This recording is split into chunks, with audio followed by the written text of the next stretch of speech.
Hey everybody, welcome back to Calm. We are talking today about tone, diction, and word choice. So let me share my screen here and we'll get into the slides. So in other words, how do you avoid looking like an insane, rude jerk? So what's tone? Tone, if you're in the music department, you'll know that it's, the quality of the sound. If you are anywhere else, you'll probably think of, your mom telling you when you're young, don't take that tone with me, young man, or watch your tone of voice. Tone is really how you sound or come across. And in this case, it's in your writing. It's very much related to your attitude. So are you calm? Are you being sarcastic? Are you humble? Are you speaking in a neutral way? Or are you pandering to somebody? So that will affect your tone. It's very, very important to watch your tone, no pun intended, in your writing and in your speaking, because your language can be very much misunderstood if the receiver is interpreting your tone as something that's negative, right?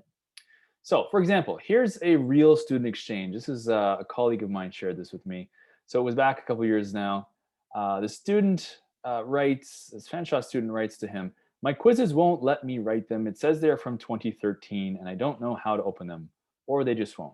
So forget about the obvious, spelling and grammar mistakes, lack of capitalization. It's just kind of, very abrupt. So the professor replied, an hour later, I release a quiz at a time, so just write the one for that week. You can't do all the quizzes for the course all at once. That would be madness. Smiley, winky face, right? So what's the tone here? He's being playful, right? The professor. And let's do an audience analysis on this. So audience analysis is essentially just the practice of asking who's your audience for this communication, whether it's writing or it's speaking. Here, it's the audience analysis. This is a student and professor dynamic. So already we know the tone is probably not appropriate from the student. Uh, Continuing with this, look, you want to know your audience, right? You want to know if you need to use a casual or a formal approach in your writing or in your speaking. Is it a professional or a playful context or situation? Can you be funny, or do you need to be serious in this case, right? Do you need to be stern, maybe with your employees, or do you need to be more respectful with your bosses or your elders? So really ask yourself these four questions, and the ones in blue are the ones that are more relevant here to the student-teacher interaction. So the questions are, number one, how much does our audience know about the subject? So if they don't know a lot about what you're talking about, then you might have to give them extra context to help them understand. Second one, how might our audience respond to this message? Are they going to be receptive, happy to get this news, or is it bad news? Are we going to have to maybe do some damage control? Third thing you want to ask in your audience analysis, how might our audience see the medium of communication? I'm going to get more into medium another lecture, but a medium is essentially the container for the message, which could be an email. It could be a handwritten note, a post-it note, a memo, you name it. It can be really anything. It can be a text message or a tweet. Fourth question you want to ask yourself, is our tone too intimate? So is it, you're using someone's first name when really you should be using the respectful Mr. or Ms. You never use Mrs. That's really outdated for, by 30 years now, unless the person really wants you to, which is rare. Are you too detached? Is your tone too formal? You're chatting with your friends and using highfalutin words that they're going to be like, why are you speaking in that strange way, right? Or are you too informal? All these things are good questions to ask yourself. So the exchange continued back and forth. This is the third exchange. So the student now says, okay, but how about update now? Because on quiz 2 says September 30th, 2013. And September 30 was yesterday, and it wouldn't let me write it. I don't know the dates, so update them so I know the dates, because not everybody has your time. I'm rather annoyed that quiz 1 was September 21st, 21, and it just updated yesterday, right? Okay, again, spelling mistakes, errant spaces, no capitalization, grammatical nightmare, right? So I don't want to see you doing anything but your best grammar in this course, even if you email me, right? This is we're pretending here we're professionals and working in the industry already, right? So what's the tone here? Students annoyed, obviously, demanding, update them so I know the dates. I'm rather annoyed, so that's a frustrated tone. You can tell the student is having a struggle here today. So how do we respond? Oh, and then there was another little side email here. Please keep doing your job. Thanks. How do we interpret this tone? This is the challenge with the written word, right? The text or an email or a tweet. You don't really get the tone that you would have in speaking, right? In my voice, you can tell, am I happy, angry, excited, tired, whatever. The tone comes across in the quality of your actual speech, right? The sound vibrations coming out of your mouth. Whereas when it's written, there's room for interpretation, right? Saying something like this could be interpreted two ways. Number one, you're doing a great job, professor. I appreciate the fine work you're doing to help me. Keep it up, go forth, and carry on, right? It's probably not that one. Interpretation two, hey, you lazy ass, I'm still confused and this course is confusing me. Instead of leaving all the dates as 2013, how about you do your job and update them? Thanks, jerk. Right? That's kind of the subtext, the reading between the lines in that please keep doing your job, right? So probably not the most appropriate tone to take with someone who is, well, you're in a professional context, Fanshawe, and also it's someone who has the power to give you a mark. So I would probably take a more respectful tone if I was a student. What the student could have written, I'm sure you all could write a better interaction than what we saw, but you could write, dear professor, right? Start with a salutation. It shows respect. It's not the person's name. You know, if you call me Mike, I don't mind, but some other professors might. Professor is a term of respect. It's the title of the person. Then you continue. I realize you may be reluctant to change past quiz dates. Hey, it's already great grammar. It's capitalized. It's professional. It's proper English. But I'm still really confused. You can express a concern. You can do it politely. This is my first online course, and I'm terrified of making a mistake or doing the wrong assignment or missing one altogether. I know you've explained your reasons, but if it's not too much trouble, right? You're asking politely. Could you please is a magical word, update the course quizzes to reflect the current term, or at least hide the ones that don't apply? Sincerely, student X, right? Signing your name is also another professional thing to do. So what's the tone here? It's formal, more formal than the past. It's not academic formal, really. It's polite. Absolutely, I love that. And I think it's persuasive. I think it's actually, if someone sent me an email like this, I would very seriously consider, updating some of the outdated dates on the quizzes. But the one before, yeah, no, everyone's a human. If someone treats you poorly, you're going to be less receptive to them. So, what is netiquette? Right? Netiquette is actually a very old word that was invented sometime in the 90s, I believe, when the internet was just becoming mainstream. But netiquette is really etiquette for the internet, right? And etiquette being how you should act in a certain situation. It's really common sense. So, rule one, assume that all email is monitored in your workplace. I'm specifically saying, because usually companies have the ability to read your email. At least the IT department does. Do not respond when you're angry. Emotions will make you say things that you regret. I'm sure I don't need to explain that to anybody. And don't antagonize the recipient of your message, right? Antagonize meaning making them angry, essentially, or getting on their bad side. Third, focus on your goal. What do you want to get out of this interaction, right? If your ultimate purpose of this email or letter is to sell your product, then don't be disrespectful, don't be bragging, et cetera, right? You want to focus on the goal and then be clear and concise. Being clear means there's no room for interpretation, and being concise means saying what you need to say in as few words as possible. 4, give the reader clear instructions, right? I try my best to do this with my announcements and my emails, and that's why I use bullets. Look at this list here: bullets. It's a great way to give instructions, or a numbered list. Clear instructions will help someone follow step by step, right? Number 5, be courteous, even if you're not happy about something, or someone. You are an adult and you have the ability to control your emotions, hopefully. So, if you need to leave the room or take a break from this interaction, fine. But be courteous as much as you can, even if you're not happy about something. Whether it's your employee's performance or your boss's behavior. Trust me, you're going to have a terrible boss in your life. I guarantee you. And then resist sarcasm and tongue-in-cheek comments. There's this belief and this statement floating around the internet that sarcasm is a sign of intelligence. Well, I can't imagine why that would be the case. I've never seen research to support that. I think sarcasm is probably like the lowest form of humor, and I think it takes actually a lot more effort to be kind and courteous and witty and intelligent. Sarcasm is the domain of of the average or maybe less than average intelligence person. Okay, not that you can't use it. I use it too. Who knows what that says about my intelligence? I don't know. And resist tongue-in-cheek comments. A tongue-in-cheek meaning like, think about literally putting your tongue in your cheek. You're talking kind of sideways, half out your mouth. Essentially, this is a euphemism that says, it's a statement that says, you're saying something, but you mean something else. That's what tongue-in-cheek means. Okay, tone and persuasion for employees and for the boss. So you will be in a situation in your career where you have a boss, obviously, and probably where you have people under you, subordinates, right? Employees. So if the message flows downward, so that's from, and I'm talking picture of the hierarchy, right? The CEO at the top, the vice president, the managers, et cetera, the frontline staff at the bottom, right? If the message is flowing down the hierarchy, so from the boss to the employees, try the buy-in approach, right? Buy-in means getting someone to buy in.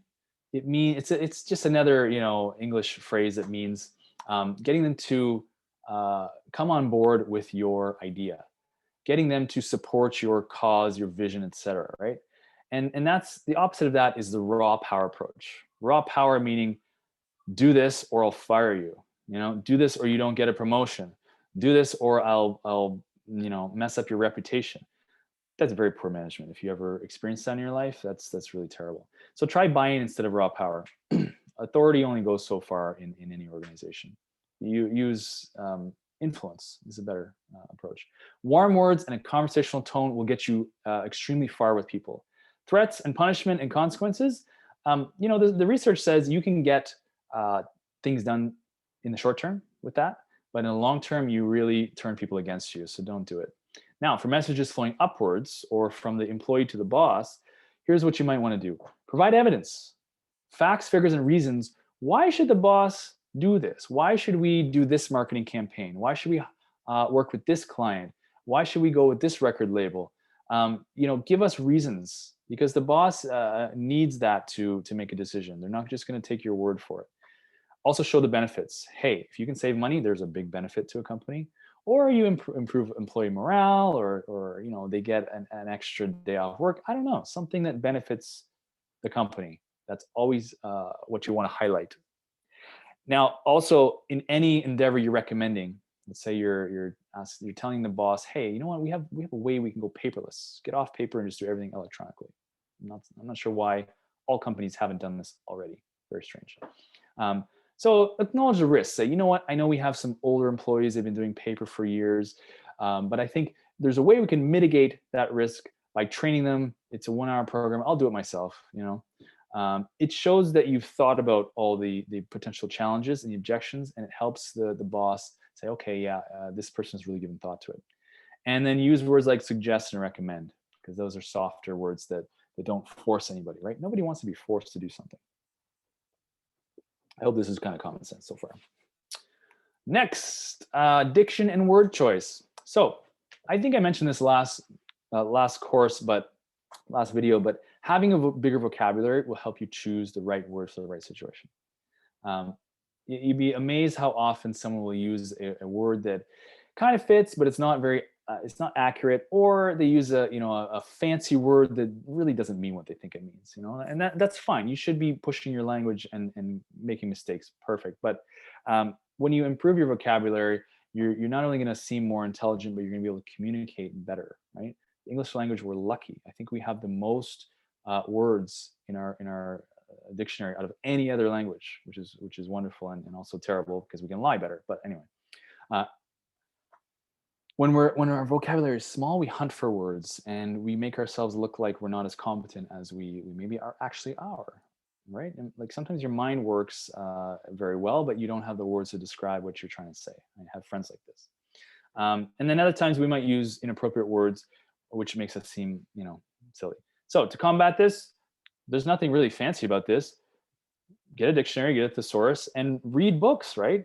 There's a great quote that says, there's really no difference between someone who is illiterate, who doesn't know how to read, and someone who doesn't read books. right? What is the difference? Think about that. Ah, yes. So in your language, you probably, if you're like most students, use thing, stuff, and it. These are words I'd like you to try, like mostly try to eliminate from your vocabulary, right? If there's a better word. Um, these three words, they're vague and thoughtless language. Intelligent writing does not use these types of things, right? So here's a sentence. In certain societies in Africa, female genital mutilation is a thing used to control the behavior of girls and women, right? Okay. So when I see the word thing in a place here, it tells me that you really haven't done the mental work to actually tell me what you want to say.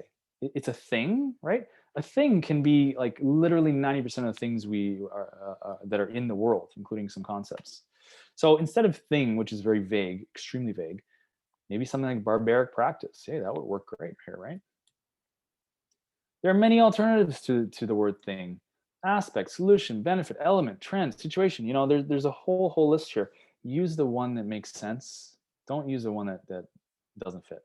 But go to the thesaurus, type in thing, and see what comes up. Or, choose one of these words that's close, and maybe if you don't like it, choose one that's in the thesaurus next to it.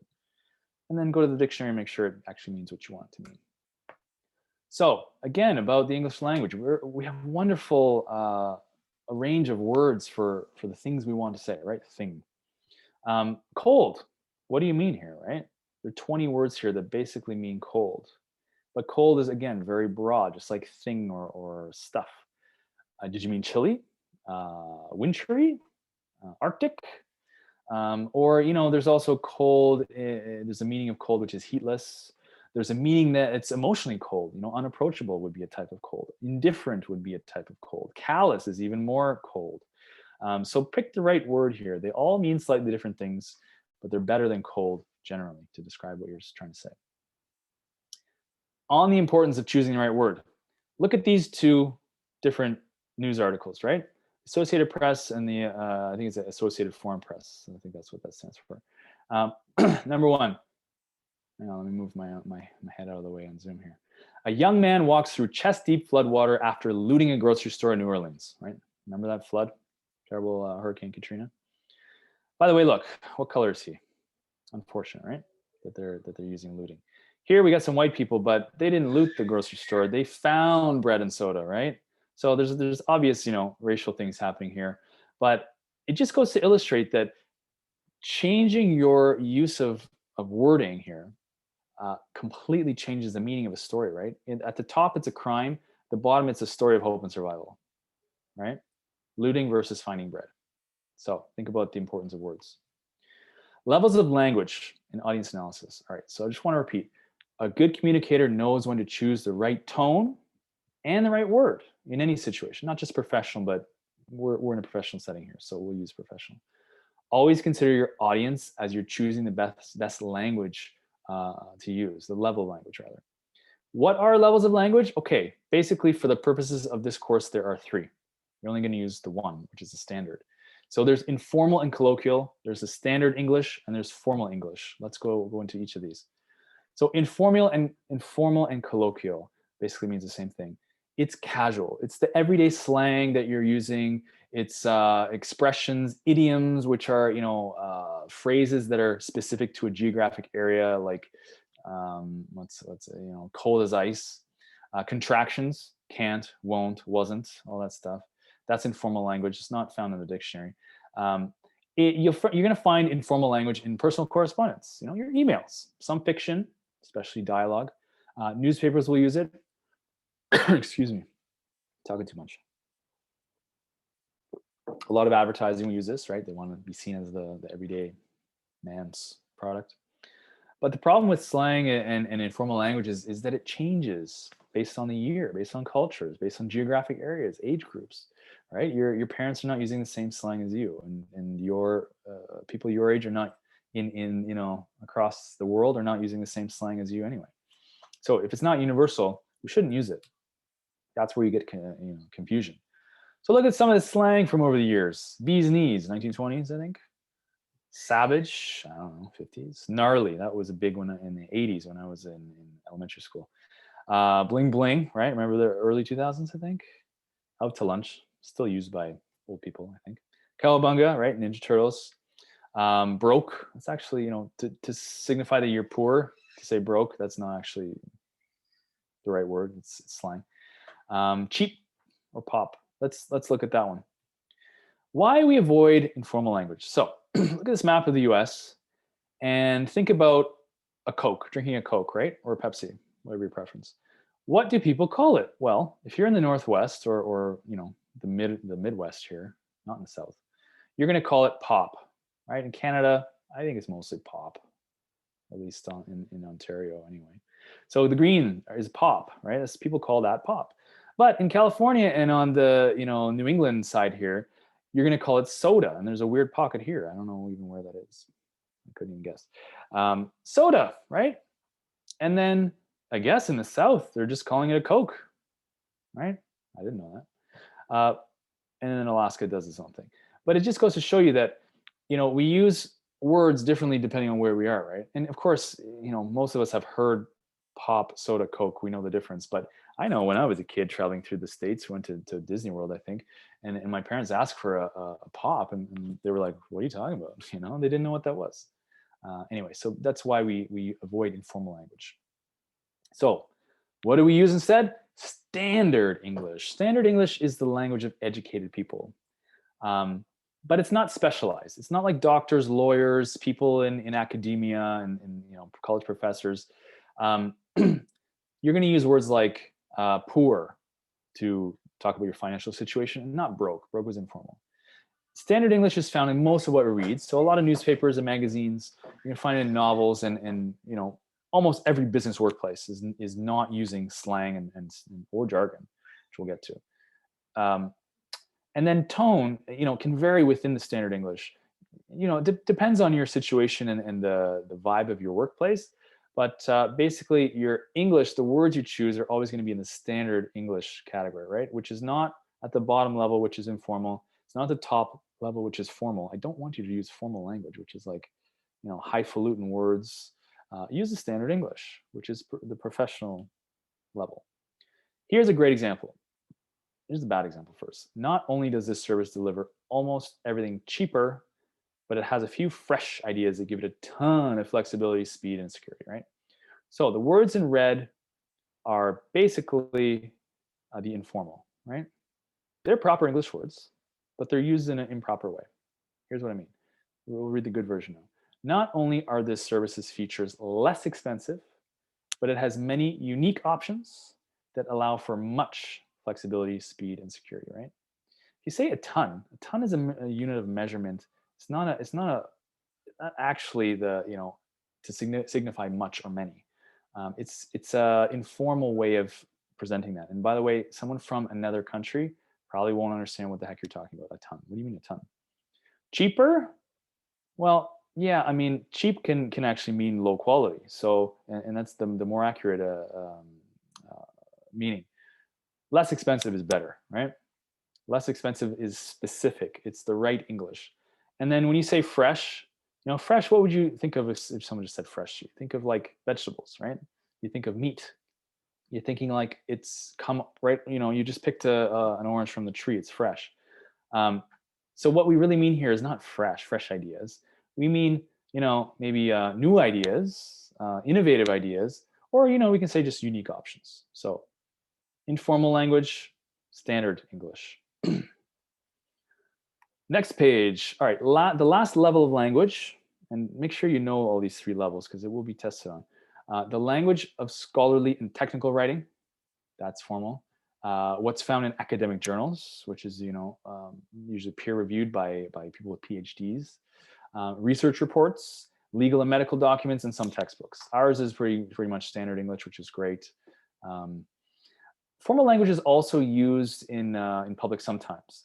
Political leaders, politicians, they're sometimes using this to sound more formal, right? To sound more, they like to have more weight. Religious leaders too.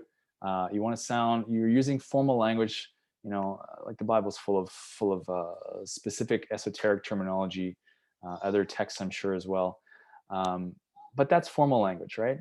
It's usually impersonal, which means it's not the conversation you're having over text with your friend.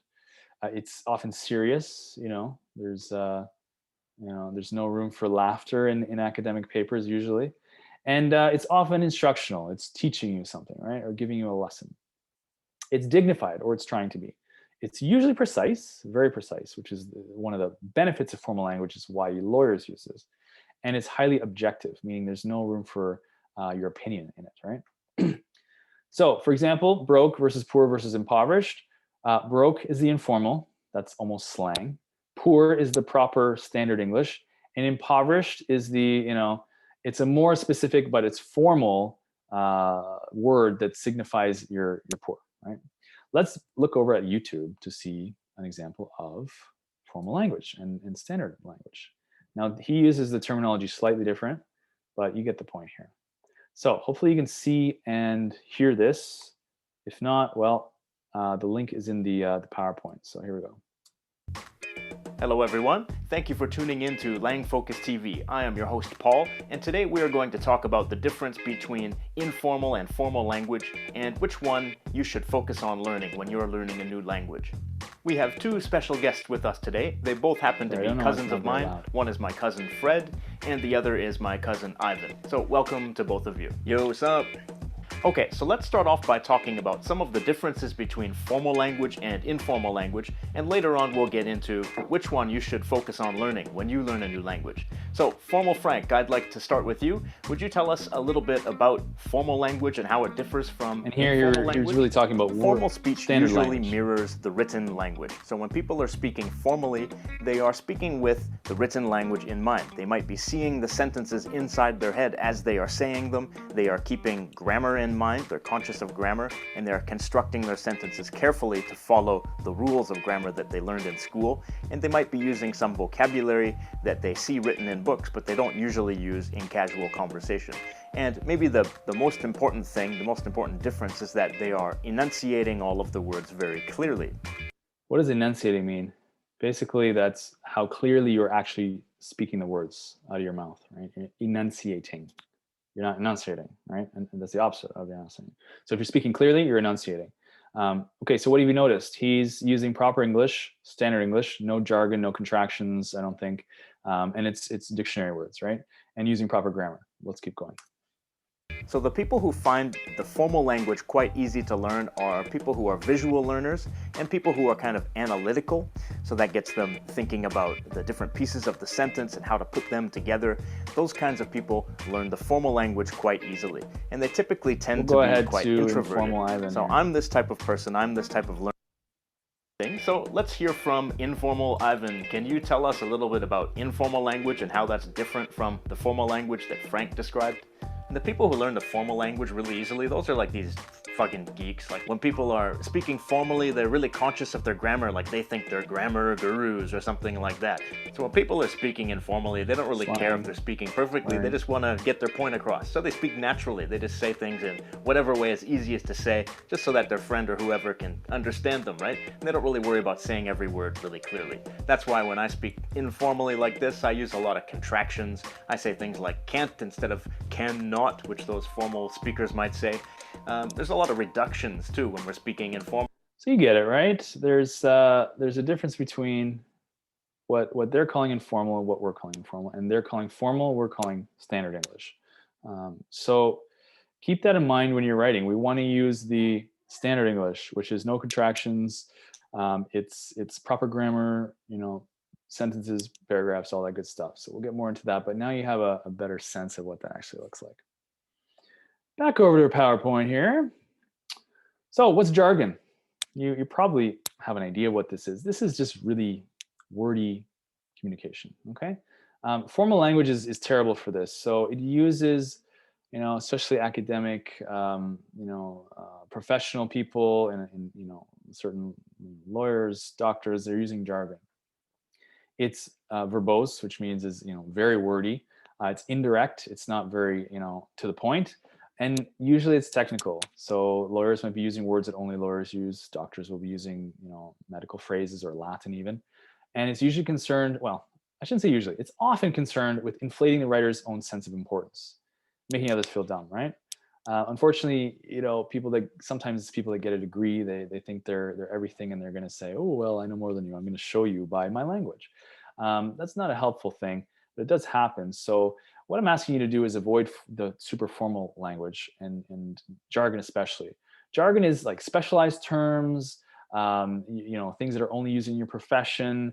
I'm sure if you're in the corporate world, you've got corporate speak, which we'll see in a second. And if you're in like the music program, you've got musical terminology that's not used outside of the business.